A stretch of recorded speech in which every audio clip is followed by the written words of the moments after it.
Mesdames, Messieurs, bienvenue à Info Pacifique. Voici les titres qui dominent l'actualité.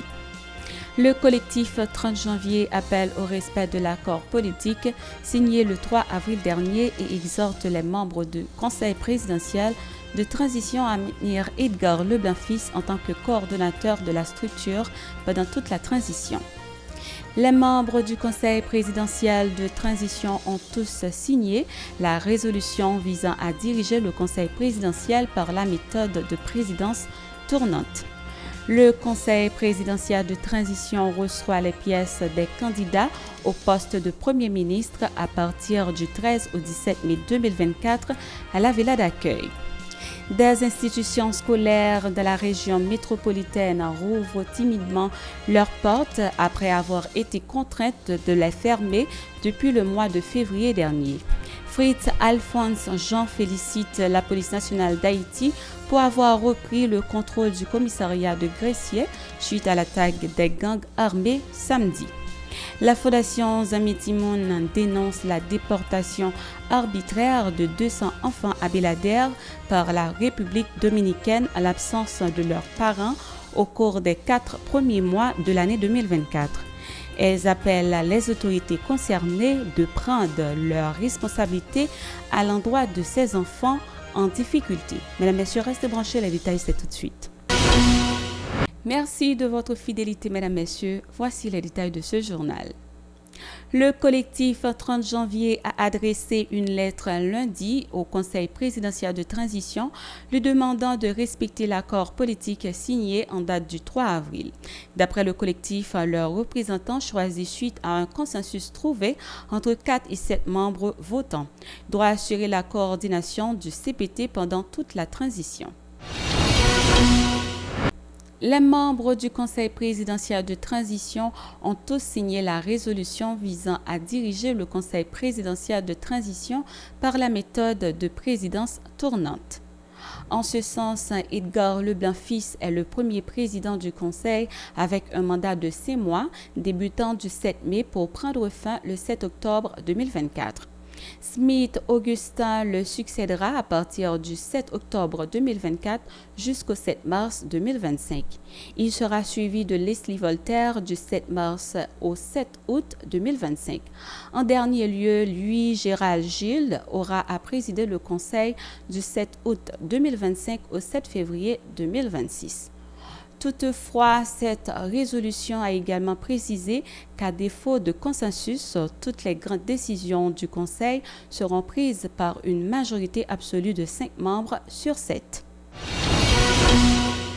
Le Conseil présidentiel de transition a annoncé dans un communiqué qu'il reçoit officiellement des candidatures au poste de Premier ministre dans le cadre de la mise en place du gouvernement de transition du 13 au 17 mai sous pli cachette à la Villa d'accueil à Musso et à l'adresse électronique du Conseil.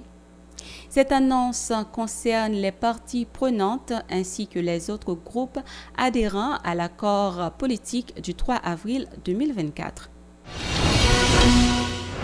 Toujours selon le communiqué, les dossiers des candidates et des candidats doivent être accompagnés d'une lettre d'adhésion du secteur à l'accord du 3 avril. Les pièces requises sont certificat de police délivré par la Direction centrale de la police judiciaire DCPJ ou un casier judiciaire délivré par le TPI, déclaration définitive d'impôt sur le revenu, certificat de déclaration de patrimoine. La coordination syndicale haïtienne CSH a décrit le profil du candidat idéal pour occuper la fonction de Premier ministre durant la période de transition. Selon Sonson Dumé, coordonnateur de la brigade syndicale anticorruption BESAC, le Premier ministre doit avoir résidé dans le pays pendant les 5 dernières années, être un rassembleur, s'acquitter régulièrement de ses taxes et il doit être également au-dessus de tout soupçon. Écoutons-le au micro de Yasmine Sanon et Marie-Carmel Auguste. C'est un profil que nous pensons que l'État doit gagner, nous-mêmes, ensemble d'organisations et syndicales qui l'ont, nous croyons qu'il faut que nous et c'est un monde qui a vécu dans le pays environ au moins 5 ans, qui vivent toute situation que le peuple haïtien lui-même vivre. Côté que nous connaissons, il y a un problème de sécurité qui est installé dans le pays, ça a environ 3 à 4 ans. Il faut que lui garde, comprendre ce qui a passé au côté que lui-même, il a une réponse pour avec cette situation. Et il doit, ce sont des gens qui sont capables de parler avec tout le monde, c'est un rassembleur qui est capable de parler avec tout secteur, qui est capable par rapport avec ça, nous connaissons qui vient diviser différents secteurs divisés, mais le monde lui-même, lui remplit conditions, exigences, fiscalité, côté que lui régler compte avec l'État haïtien sur le point fiscalité, côté lui habitué à payer taxes normalement. Il faut que le monde lui-même ait un sentiment patriotisme, le monde sont monde qui intègre, qui pas vraiment il n'y a aucun démêlé avec la justice. Il faut qu'il n'y ait pas de soupçon de corruption sur lui, il faut qu'il n'y ait pas de monde qui, en pile fois, est indexé ou bien clamé public indexé des gens qui n'ont pas niveau ça. Il faut que le monde lui-même soit capable d'essayer de gagner un plan pour adresser les problèmes de sécurité qui sont là et qui est prêt pour le bail, la police en différentes forces de l'ordre, que ce soit l'armée, la police, tout moyen qui est nécessaire pour faire face avec la situation que nous avons là. Le président de l'Union nationale du syndicat pour la modernisation du transport, Remy Saneusier, a rappelé aux membres du Conseil que l'urgence est de mise et qu'il est impératif d'agir rapidement pour rétablir la sécurité dans le pays. Écoutons-le. Et le secteur syndical là prend acte du Conseil présidentiel de transition qui gagne une grosse responsabilité sous l'OLI. Et après un mois de prestations seulement, nous avons gagné l'aviron d'idées, un tolalito qui a fait pour choisir un coordonnateur pour coordonner le conseil présidentiel là et qui gagne une série d'urgences qui ne peuvent pas attendre. Et encore, dans le pays, la population a souffert à temps, par exemple, qui a supporté encore, et tout le monde est trouvé aux abois. Sous le gouvernement Ariel Henry a gagné territoire perdu. Comme ministre santé d'île et conseil et présidentiel de transition monté là nous avons commencé à un territoire qui a perdu et puis CPA a viré la ronde pour chercher un monde qui peut diriger la transition, ce qui n'est pas normal. Le secteur syndical là prend acte, nous attendons le prochain jour qui va venir qui nouvelle réaction et qui ça. Et le Conseil présidentiel a fait comme action pour permettre qu'il senti qu'il a mené le pays dans le sens qu'il était avant. Le Conseil présidentiel a pour devoir travailler pour mettre un premier ministre et qui va monter un gouvernement de consensus pour pencher sur la question de corruption et constitutionnelle et a bien pour devoir monter un conseil électoral pour qu'il ait choisi faire élection pour que nous ne pas trouver dans l'élection contestée dès le départ. Dans ce sens, nous avons demandé au Conseil présidentiel d'assumer la responsabilité comme ça pour connaître qu'il y a un gros chai qui loue sous deux. Le parti politique Réveil national proteste contre l'ingérence de la communauté internationale. Le coordonnateur du parti, Jean-Tel Joseph, a fustigé lors d'une activité vendredi que l'international, en collaboration avec certains acteurs haïtiens, veut implanter une nouvelle forme de colonisation dans le pays. En conséquence, il a interpellé toutes les organisations politiques qui s'opposent au néocolonialisme à se joindre à eux pour le contester.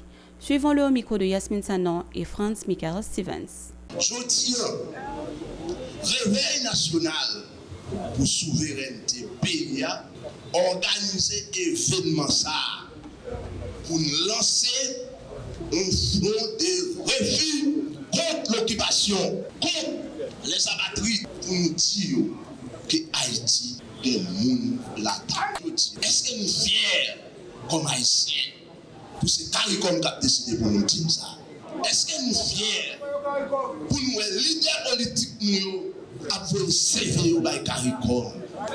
Eh bien, je dis, tout le monde qui n'est pas d'accord avec l'équipe posée qui choisit un pays, nous demandons rejoindre-nous dans le fond des révisards. C'est ça nous sommes contents. Tous les ancêtres nous sommes fiers de nous pour ouais, au moins un groupe haïtien. Il y a des garçons et femmes voyants qui campent pour dire non à ça qu'a fait. Je dis, nous présents pour nous dire, nous pas d'accord pour étrangers qui ont décidé pour nous. Et nous parlons d'accord. Est-ce qu'on est d'accord avec 9 contractuels que CARICOM impose nous? Ils ne sont pas d'accord pour ces internationales qui ont décidé pour nous. Ils ne sont pas d'accord pour que nous quittions étrangers, nous avons souillé terre de Salina, Jean-Noël Bralfet, Jean-Commencé fait. Jean-Tel Joseph, l'ancien responsable de la brigade des aires protégées, a annoncé pour le 19 mai prochain une journée de protestation contre le CPT. C'est dans ce sens ça, nous avons fait nous connaître.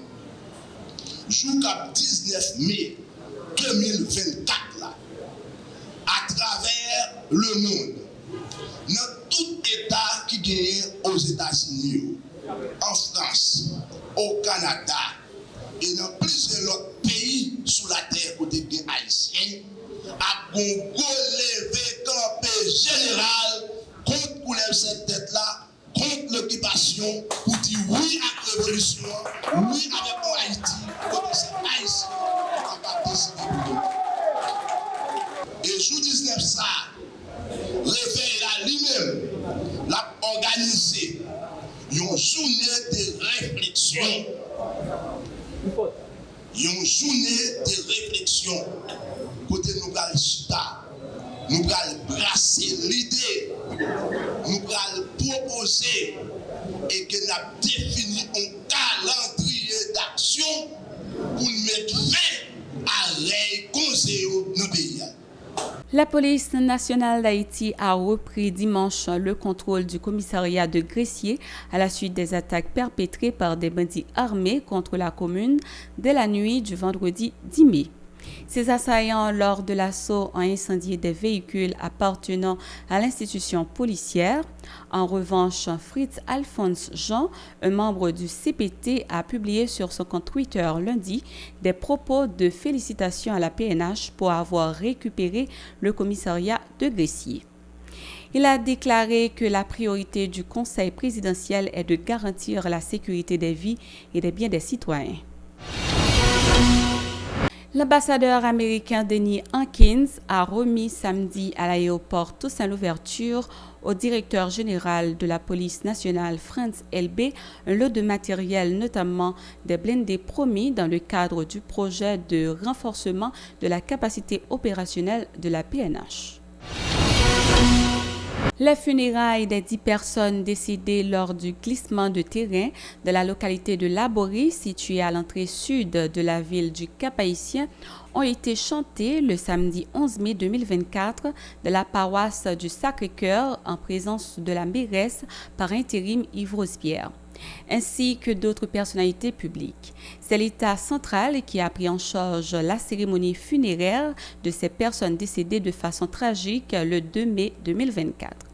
Cap-Haïtien a confirmé Yves Rosepierre dans une interview accordée à la presse locale. Parallèlement, la présidente de la commission intérimaire du Cap-Haïtien a exprimé ses condoléances aux familles touchées par cette tragédie et a annoncé la poursuite des travaux de démolition de la localité de Laborie pour éviter ce genre de drame. Suivons ces propos au micro de notre correspondant Richard Pierre.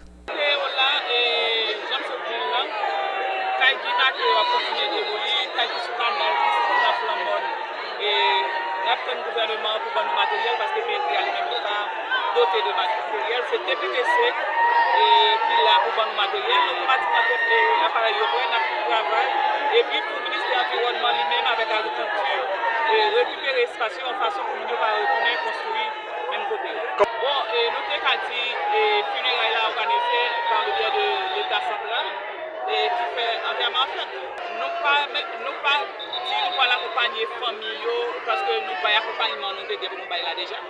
C'est organiser funérailles et puis bah assistance. Le processus de démolition a commencé pour hier et puis matériel de démolition. Non, il y a des gens qui déterré déjà, il y a des gens qui aujourd'hui et puis il y a l'autre famille choisi pour c'est lui-même qui fait entièrement mais l'État accompagné, mais accompagnement. Et tout cas qui est mal construit, qui est mal placé, parce que qui ça nous demande de nous, quand on dit pour les et pas nous dédommager. Nous pas dire nous pas dédommager, mais nous demandons pour un permis de construire, et titre de propriété, et puis avis de cotisation. Et nous marquer nous-mêmes la mairie, parce que nous, c'est ça nous là pour nous faire, pour nous marquer caillou. Et puis, vous devez s'écraser. Je vais regarder Vertière, sur le canal Vertière, je vais regarder dans Kafougoya, je vais regarder l'autre côté, je vais regarder dans Manson, qui côté nous les charrières, côté c'est dans là où il y a de l'eau à couler. Faut tout caille qui là, faut se déplacer pour l'eau à passer. Tout caille qui construit dans flanc. Messieurs, c'est ici la fin de ce journal. Merci de l'avoir suivi. Restez branchés à la télévision Pacifique pour la suite de notre programmation. Au revoir.